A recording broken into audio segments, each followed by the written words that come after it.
Jadi hasil dari pecahan desimal menjadi pecahan biasa yaitu 9/10. Oke, lanjut. Kita akan menurunkan pecahan dari paling yang terkecil ke yang terbesar. Di situ ada contoh pecahannya 1/2, 5/6, 2/3, dan 2/5. Nah, penyelesaiannya dari gambar di atas kita bisa lihat 1/2, 1/5/6, 2/3, dan 2/5. Jika diurutkan berdasarkan gambar yang telah kita buat, maka diperoleh yang paling kecil adalah 2/5, 1/2, 2/3, dan 5/6. Jadi urutan dalam pecahan dari yang kecil ke yang terbesar itu 2/5, 1/2, 2/3, dan 5/6.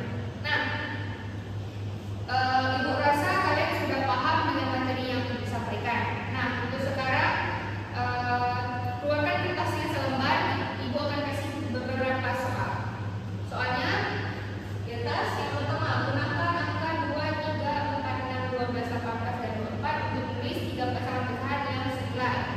Yang kedua, jelaskan langkah-langkah yang kamu gunakan untuk menulis 0,8 sebagai suatu pecahan dalam bentuk yang paling sederhana. Yang ketiga, urutkan bilangan-bilangan berikut dari yang terbesar ke yang kecil: 7/8, 0,8, 9/11, dan 0,7. Yang keempat, Adi berlari sejauh 1/3 km. Adi berlari sejauh 1/7, 7/10 ya, kilometer. Dan siapakah berlari lebih jauh?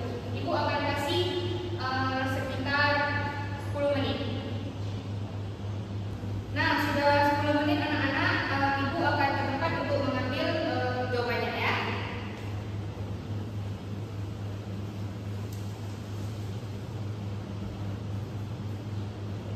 Nah, untuk jawaban ini akan Ibu periksa dulu, nanti Ibu akan bagikan di pertemuan kita selanjutnya. Nah, dari materi yang Ibu sampaikan hari ini, Ibu rasa semuanya sudah paham. Ada yang ingin ditanyakan lagi? Jika tidak ada, maka Ibu akhiri. Nah, untuk sebelum Ibu akhiri, Ibu akan bilang semoga materi hari ini bermanfaat untuk kita semua, bisa diaplikasikan dalam kehidupan sehari-hari. Ibu rasa sudah cukup. Lebih dan kurang Ibu mohon maaf. Assalamualaikum warahmatullahi wabarakatuh.